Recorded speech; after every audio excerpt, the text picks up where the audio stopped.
नमस्कार खबरां दे इस बुलेटिन च तुहाडा स्वागत। मैं रजनी। पहला पेश ने चोणवीआं खबरां।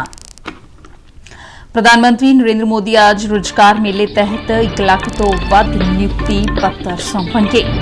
सूचना ते प्रसारण मंत्री अनुराग सिंह ठाकुर जलंधर च रोजगार मेले संबंधी समागम दी कर रहे ने प्रधानगी।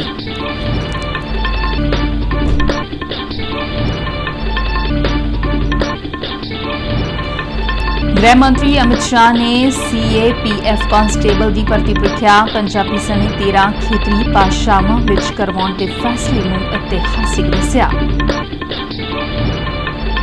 कतर विच जासूसी दी दोष तहत कैद किए गए 7 साबका भारतीय नौसेना अधिकारी वतन परते।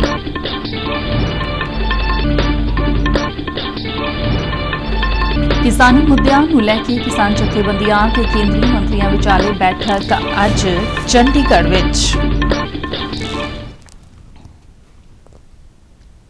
ਹੁਣ ਖਬਰਾਂ ਵਿਸਥਾਰ ਨਾਲ।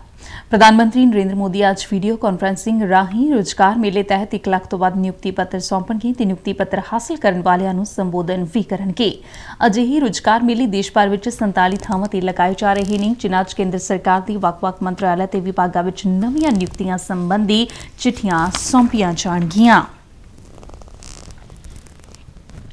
केंद्र सरकार दी नौकरियां लई उम्मीदवारां नूं नियुक्ति पत्र वंडण लई करवाए जाण वाले रोजगार मेले दी 12वीं कड़ी तहत पंजाब दे जलंधर च पैंदे BSF फ्रंटियर हैडकुआर्टर च अज एक समागम करवाया जा रहा है। BSF कॉम्पलैक्स च करवाए जा रहे समागम दौरान खेडां अते युवा मामलिਆਂ ते सूचना ते प्रसारण मंत्री अनुराग सिंह ठाकुर चुने गए उम्मीदवारां चों कुछ एक नूं मौके ते नियुक्ति पत्र भी प्रदान करनगे। केंद्रीय मंत्री ने शमा रोशन करके समागम की रस्मी शुरुआत की थी।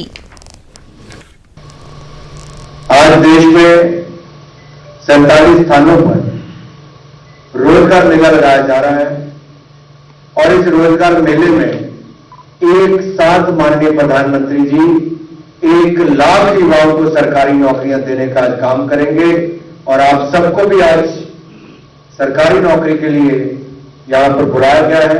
आपको भी बहुत बहुत बधाई और शुभकामनाएं मैं अपनी ओर से देता हूं। उपराष्ट्रपति जगदीप धनखड़ ने कहा कि पार्लीमेंट वालों पास किए गए नारी शक्ति वंदन बिल सदका विधान पालिका च महिलावां दी वड्डी भागीदारी होवेगी। महाराष्ट्र च एक समागम नूं संबोधन करदे उन्होंने कहा कि इस बिल के नतीजे आने वाले समय च दिखाई देणगे अते नारी शक्ति के सहारे अमृत काल के टीचे तय करदिआं विकसित भारत का संकल्प होर मजबूत होवेगा। उपराष्ट्रपति ने केंद्र सरकार वालों महिलावां दी भलाई लई चलाईआं जांदिआं योजनावां ते पहलकदमियां बारे भी जानकारी साझी की। देश के नौजवानों नूं राष्ट्र निर्माण के भागीदार बनने का सੱਦਾ दिंदिआं उन्होंने कहा कि अमृत काल च देश नूं विकसित राष्ट्र बनाउण विच नौजवानों की वड्डी भूमिका होवेगी। 3 दशक से एक बड़ी पीड़ा थी, कई बार प्रयास हुए पर सफल नहीं हुआ और वो प्रयास था कि नीति निर्धारण में देश और राज्य का भविष्य निर्माण करने में महिलाओं की भागीदारी कैसे बढ़े, कैसे लोकसभा और विधानसभाओं में उनको प्रतिनिधित्व मिले। आज ये हकीकत है। 20 और 21 सितंबर 2023 को लोकसभा और राज्यसभा में नारी शक्ति वंदन अधिनियम पारित हुआ। केंद्रीय गृह मंत्री अमित शाह ने दस्सिया कि केंद्रीय हथियारबंद बलों विच जनरल ड्यूटी कांस्टेबल की भर्ती लई प्रीख्या हिंदी और अंग्रेजी तो इलावा पंजाबी सने 12 खेतरी भाषावां विच करवाई जावेगी। सोशल मीडिया ते पाई एक पोस्ट च गृह मंत्री ने सरकार के इस फैसले नूं ऐतिहासिक दस्सिया। उन्होंने कहा कि प्रधानमंत्री नरेंद्र मोदी के विजन तहत लिया गया यह फैसला नौजवानों नूं अपनी मात भाषा च प्रीख्या देने की सहूलत प्रदान करेगा। गृह मंत्री ने आगामी प्रीख्या लई उम्मीदवारां नूं शुभकामनावां भी दित्तियां। कर्मचारी चोण आयोग ਵੱਲੋਂ जनरल ड्यूटी कांस्टेबल की प्रीख्या अंग्रेजी ते हिंदी तो इलावा होरनां 13 भाषावां विच लैण लई नोटिफिकेशन भी जारी कर दिता गया है। ਕਤਰ ਵਿੱਚ ਜਾਸੂਸੀ ਦੀ ਮਾਮਲੇ ਵਿੱਚ ਕੈਦ ਕੀਤੇ ਗਏ 7 ਸਾਬਕਾ ਭਾਰਤੀ ਨੌਸੈਨਾ ਅਧਿਕਾਰੀ ਵਤਨ ਪਰਤਾਏ ਨੇ। ਕਤਰ ਦੀ ਅਦਾਲਤ ਵੱਲੋਂ 8 ਜਣਿਆਂ ਨੂੰ ਫਾਂਸੀ ਦੀ ਸਜ਼ਾ ਸੁਣਾਈ ਗਈ ਸੀ। ਜੇਲ੍ਹ ਤੋਂ ਰਿਹਾ ਹੋਣ ਮਗਰੋਂ ਸਾਬਕਾ ਨੌਸੈਨਾ ਅਧਿਕਾਰੀਆਂ ਨੇ ਉਨ੍ਹਾਂ ਨੂੰ ਰਿਹਾ ਕਰਵਾਉਣ ਲਈ ਕੀਤੇ ਗਏ ਯਤਨਾਂ ਲਈ ਪ੍ਰਧਾਨ ਮੰਤਰੀ ਨਰਿੰਦਰ ਮੋਦੀ ਦਾ ਧੰਨਵਾਦ ਕੀਤਾ। ਇਸ ਮਾਮਲੇ ਨੂੰ ਆਲਮੀ ਮੰਚ ਤੇ ਭਾਰਤ ਦੀ ਵੱਡੀ ਕੂਟਨੀਤਿਕ ਜਿੱਤ ਵਜੋਂ ਦੇਖਿਆ ਜਾ ਰਿਹਾ ਹੈ। ਭਾਰਤ ਸਰਕਾਰ ਨੇ ਕਤਰ ਦੇ ਇਸ ਫੈਸਲੇ ਦਾ ਸਵਾਗत ਕੀਤਾ। वापस इंडिया पहुंच गए हम सेफ एंड साउंड और definitely honourable prime minister Shri Modi को धन्यवाद करना चाहेंगे कि उनके पर्सनल इंटरवेंशन से ये पॉसिबल हुआ और गवर्नमेंट ऑफ कतार के हिज एक्सीलेंसी द अमीर को कि उन्होंने ये होने दिया। It is only possible without the intervention of Prime Minister Modi. It wouldn't be. आज हम आपके सामने खड़े नहीं हो रहे होते। प्राइम मिनिस्टर मोदी और उनका पर्सनल इंटरवेंशन, उनका इंटरेक्शन, और एक और मौका लेना चाहता हूं कि थैंक करूंगा अमीर को कतर के, जिनके उनके इंटरेक्शन के कारण आज हम यहां खड़े हैं। ਭਾਰਤੀ ਜਨਤਾ ਪਾਰਟੀ ਨੇ 7 ਸੂਬਿਆਂ ਦੀਆਂ ਰਾਜ ਸਭਾ ਚੋਣਾਂ ਲਈ ਉਮੀਦਵਾਰਾਂ ਦੀ ਸੂਚੀ ਜਾਰੀ ਕੀਤੀ ਹੈ। ਬਿਹਾਰ, ਛੱਤੀਸਗੜ੍ਹ, ਹਰਿਆਣਾ, ਕਰਨਾਟਕ, ਉੱਤਰ ਪ੍ਰਦੇਸ਼, ਉੱਤਰਾਖੰਡ ਤੇ ਪੱਛਮੀ ਬੰਗਾਲ 'ਚ ਰਾਜ ਸਭਾ ਚੋਣਾਂ ਦੇ ਮੱਦੇਨਜ਼ਰ ਕਈ ਸੀਨੀਅਰ ਆਗੂਆਂ ਨੂੰ ਪਾਰਟੀ ਉਮੀਦਵਾਰ ਐਲਾਨਿਆ ਗਿਆ ਹੈ। ਹਰਿਆਣਾ ਤੋਂ ਪਾਰਟੀ ਆਗੂ ਸੁਭਾਸ਼ ਬਰਾਲਾ, ਉੱਤਰ ਪ੍ਰਦੇਸ਼ ਤੋਂ RPM ਸਿੰਘ ਚੌਧਰੀ, ਤੇਜਵੀਰ ਸਿੰਘ, ਸੁਦਾਂਸ਼ੂ ਤ੍ਰਿਵੇਦੀ ਅਤੇ ਬਿਹਾਰ ਤੋਂ ਮਹਿਲਾ ਮੋਰਚਾ ਪ੍ਰਧਾਨ ਧਰਮਸ਼ੀਲਾ ਗੁਪਤਾ ਅਤੇ ਭੀਮ ਸਿੰਘ ਨੂੰ ਉਮੀਦਵਾਰ ਬਣਾਇਆ ਗਿਆ ਹੈ।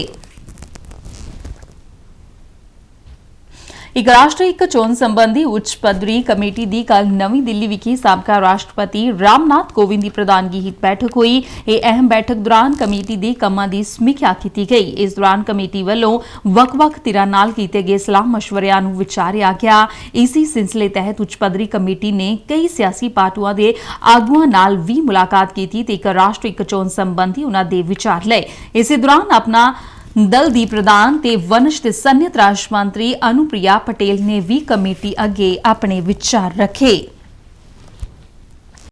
ਪੰਜਾਬ ਦੇ ਮੁੱਖ ਮੰਤਰੀ ਭਗਵੰਤ ਮਾਨ ਨੇ ਸਰਕਾਰ ਵੱਲੋਂ ਖਰੀਦਿਆ ਗਿਆ ਗੋਇੰਦਵਾਲ ਥਰਮਲ ਪਾਵਰ ਪਲਾਂਟ ਰਸਮੀ ਤੌਰ ਤੇ ਸੂਬੇ ਦੇ ਲੋਕਾਂ ਨੂੰ ਸਮਰਪਿਤ ਕੀਤਾ। ਇਸ ਮੌਕੇ ਕਰਵਾਏ ਗਏ ਸਮਾਗਮ ਦੌਰਾਨ ਦਿੱਲੀ ਦੇ ਮੁੱਖ ਮੰਤਰੀ ਅਰਵਿੰਦ ਕੇਜਰੀਵਾਲ ਵੀ ਮੌਜੂਦ ਰਹੇ।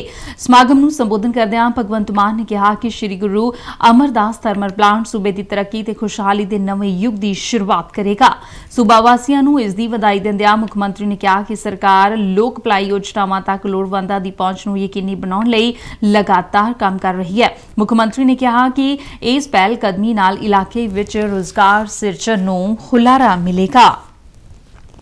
ਪੰਜਾਬ ਕਿਸਾਨ ਮਜ਼ਦੂਰ ਸੰਘਰਸ਼ ਕਮੇਟੀ ਦੇ ਜਨਰਲ ਸਕੱਤਰ ਸਰਵਨ ਸਿੰਘ ਪੰਦੇਰ ਨੇ ਕਿਹਾ ਕਿ ਕਿਸਾਨ ਆਗੂਆਂ ਦੇ ਨਾਮ ਜਾਰੀ ਇੱਕ ਪੱਤਰ 'ਚ ਕੇਂਦਰ ਸਰਕਾਰ ਦੇ ਖੇਤੀਬਾੜੀ ਅਤੇ ਕਿਸਾਨ ਭਲਾਈ ਵਿਭਾਗ ਵੱਲੋਂ ਜਾਰੀ ਚਿੱਠੀ ਅਨੁਸਾਰ ਕਿਸਾਨ ਆਗੂਆਂ ਨਾਲ ਉਨ੍ਹਾਂ ਦੀਆਂ ਮੰਗਾਂ ਬਾਰੇ ਚਰਚਾ ਲਈ ਅੱਜ ਸ਼ਾਮ 5 ਵਜੇ ਚੰਡੀਗੜ੍ਹ ਦੇ ਸੈਕਟਰ 26 'ਚ ਪੈਂਦੇ Mahatma Gandhi institute of public administration ਵਿਖੇ ਇੱਕ ਮੀਟਿੰਗ ਸੱਦੀ ਗਈ ਹੈ। ਇਸ ਮੀਟਿੰਗ ਦੌਰਾਨ ਕਿਸਾਨ ਆਗੂਆਂ ਦੀਆਂ ਮੰਗਾਂ ਬਾਰੇ ਕੇਂਦਰੀ ਮੰਤਰੀ ਪਿਊਸ਼ ਗੋਇਲ, ਅਰਜੁਨ ਮੁੰਡਾ ਅਤੇ ਨਿਤਿਆਨੰਦ ਰਾਏ ਵੀ ਹਿੱਸਾ ਲੈਣਗੇ। ਇਸ ਤੋਂ ਪਹਿਲਾਂ ਕਿਸਾਨ ਆਗੂਆਂ ਦੀ ਕੇਂਦਰੀ ਮੰਤਰੀਆਂ ਨਾਲ 8 ਫਰਵਰੀ ਨੂੰ ਚੰਡੀਗੜ੍ਹ 'ਚ ਮੀਟਿੰਗ ਹੋ ਚੁੱਕੀ ਹੈ। ਅੰਮ੍ਰਿਤਸਰ ਦੇ ਵਿੱਚ ਆਈਜੀ ਆਫਿਸ ਲਗਭਗ 7 ਘੰਟੇ ਮੀਟਿੰਗ ਚੱਲੀ ਆ। ADGP ਇੰਟੈਲੀਜੈਂਸ ਔਰ ਅੰਮ੍ਰਿਤਸਰ ਦੇ ਵੱਡੇ ਅਧਿਕਾਰੀ CIB ਦੇ ਅਧਿਕਾਰੀ ਵੀ ਸੀਗੇ ਔਰ ਉਹਦੇ ਵਿੱਚ ਫਿਰ ਜਿਹੜੀ ਆ ਸਾਰੀਆਂ ਗੱਲਾਂ ਤੇ ਲੰਮੀ ਡਿਸਕਸ਼ਨ ਹੋਣ ਤੋਂ ਬਾਅਦ 12 ਤਰੀਕ ਨੂੰ ਚੰਡੀਗੜ੍ਹ ਦੇ ਵਿੱਚ ਜਿਹੜੇ ਕੇਂਦਰ ਦੇ 3 ਮੰਤਰੀ ਅਰਜੁਨ ਮੁੰਡਾ ਜੀ, ਪਿਊਸ਼ ਗੋਇਲ ਜੀ, ਨਿਤਿਆਨੰਦ ਰਾਏ ਜੀ, ਇਹ ਮੀਟਿੰਗ 12 ਨੂੰ ਸ਼ਾਮ 5 ਵਜੇ ਚੰਡੀਗੜ੍ਹ। ਪੰਜਾਬ ਸਣੇ ਸਮੁੱਚੇ ਦੇਸ਼ 'ਚ ਬੱਚਿਆਂ ਦੇ ਵਿਸ਼ੇਸ਼ ਟੀਕਾਕਰਨ ਸੰਬੰਧੀ ਹਫ਼ਤਾ ਅੱਜ ਤੋਂ ਮਨਾਇਆ ਜਾ ਰਿਹਾ ਹੈ। 17 ਫਰਵਰੀ ਤੱਕ ਇਸ ਹਫ਼ਤੇ ਦੌਰਾਨ ਟੀਕਾਕਰਨ ਤੋਂ ਵਾਂਝੇ ਰਹੇ ਬੱਚਿਆਂ ਤੇ ਗਰਭਵਤੀ ਮਹਿਲਾਵਾਂ ਦੇ ਟੀਕੇ ਲਗਾਏ ਜਾਣਗੇ। ਹੁਸ਼ਿਆਰਪੁਰ ਦੇ ਜ਼ਿਲ੍ਹਾ ਟੀਕਾਕਰਨ ਅਧਿਕਾਰੀ ਡਾਕਟਰ ਸੀਮਾ ਗਰਗ ਨੇ ਦੱਸਿਆ ਕਿ ਇਸ ਹਫ਼ਤੇ ਦੌਰਾਨ 5 ਸਾਲ ਤੱਕ ਦੇ ਬੱਚਿਆਂ ਦੇ ਟੀਕਾਕਰਨ ਤੇ ਧਿਆਨ ਕੇਂਦਰਿਤ ਕੀਤਾ ਜਾਵੇਗਾ। ਉਨ੍ਹਾਂ ਦੱਸਿਆ ਕਿ ਇਸ ਮੁਹਿੰਮ ਦੌਰਾਨ ਪ੍ਰਵਾਸੀ ਪਰਿਵਾਰਾਂ ਨੂੰ ਵੀ ਟੀਕਾਕਰਨ ਦੇ ਘੇਰੇ ਅਧੀਨ ਲਿਆਂਦਾ ਜਾਵੇਗਾ। ਇਸੇ ਦੌਰਾਨ ਬੱਚਿਆਂ ਨੂੰ ਵਿਟਾਮਿਨ A ਦੀ ਖੁਰਾਕ ਵੀ ਪਿਲਾਈ ਜਾਵੇਗੀ। ਫੌਜ ਦੀ ਪੈਂਥਰ ਡਿਵੀਜ਼ਨ ਵੱਲੋਂ ਕੱਲ ਅੰਮ੍ਰਿਤਸਰ ਦੇ ਸਟੇਸ਼ਨ ਹੈੱਡਕੁਆਰਟਰ ਵਿਖੇ ਸਾਬਕਾ ਫੌਜੀਆਂ ਤੇ ਉਨ੍ਹਾਂ ਦੇ ਆਸ਼ਰਿਤਾ ਲਈ ਇੱਕ ਰੈਲੀ ਦਾ ਆਯੋਜਨ ਕੀਤਾ ਗਿਆ। ਇਸ ਰੈਲੀ ਵਿੱਚ ਅੰਮ੍ਰਿਤਸਰ ਸਟੇਸ਼ਨ ਹੈੱਡਕੁਆਰਟਰ ਦੇ ਅਧਿਕਾਰ ਖੇਤਰ ਵਿੱਚ ਪੈਂਦੇ ਸਾਬਕਾ ਫੌਜੀਆਂ, ਵੀਰ ਨਾਰੀਆਂ ਅਤੇ ਵੀਰ ਮਾਤਾਵਾਂ ਨੇ ਭਾਗ ਲਿਆ। ਇਸ ਰੈਲੀ ਦਾ ਮੰਤਵ ਭਾਗੀਦਾਰਾਂ ਨੂੰ ਮਿਲਣ ਵਾਲੇ ਲਾਭਾਂ ਦੀ ਜਾਣਕਾਰੀ ਦੇਣਾ, ਸ਼ਿਕਾਇਤਾਂ ਦਾ ਨਿਪਟਾਰਾ ਕਰਨਾ, ਦਸਤਾਵੇਜ਼ੀ ਗੜਬੜੀਆਂ ਨੂੰ ਦਰੁਸਤ ਕਰਨਾ ਤੇ ਵੱਖ-ਵੱਖ ਰਿਕਾਰਡ ਦਫ਼ਤਰਾਂ ਤੇ ਫੌਜ ਪੈਨਸ਼ਨ ਦਫ਼ਤਰਾਂ ਦੀ ਸਹਾਇਤਾ ਨਾਲ ਪੈਨਸ਼ਨ ਸੰਬੰਧੀ ਸਮੱਸਿਆਵਾਂ ਦਾ ਨਿਪਟਾਰਾ ਕਰਨਾ ਸੀ। ਇਸ ਦੌਰਾਨ ਫੌਜ ਵੱਲੋਂ ਇੱਕ ਮੈਡੀਕਲ ਕੈਂਪ ਵੀ ਲਗਾਇਆ ਗਿਆ। ਪੈਂਥਰ ਡਿਵੀਜ਼ਨ ਦੇ ਜਨਰਲ ਅਫਸਰ commanding major general Mukesh Sharma ਨੇ ਭਾਗੀਦਾਰਾਂ ਨੂੰ ਭਰੋਸਾ ਦਿੱਤਾ ਕਿ ਡਿਵੀਜ਼ਨ ਹਮੇਸ਼ਾ ਉਨ੍ਹਾਂ ਦੇ ਲਈ ਖੜੀ ਰਹੇਗੀ। ਖਬਰਾਂ ਦੇ ਬੁਲੇਟਿਨ ਸਾਡੇ ਦਰਸ਼ਕ RNU DDK ਜਲੰਧਰ ਦੇ YouTube ਚੈਨਲ, Facebook ਪੇਜ ਤੇ ਸੋਸ਼ਲ ਮੀਡੀਆ ਪਲੇਟਫਾਰਮ X ਤੇ ਵੀ ਦੇਖ ਸਕਦੇ ਨੇ। ਇਸ ਦੇ ਨਾਲ ਹੀ ਖਬਰਾਂ ਦਾ ਇਹ ਬੁਲੇਟਿਨ ਖਤਮ ਹੋਇਆ। ਦਿਓ ਆਗਿਆ। ਨਮਸਕਾਰ।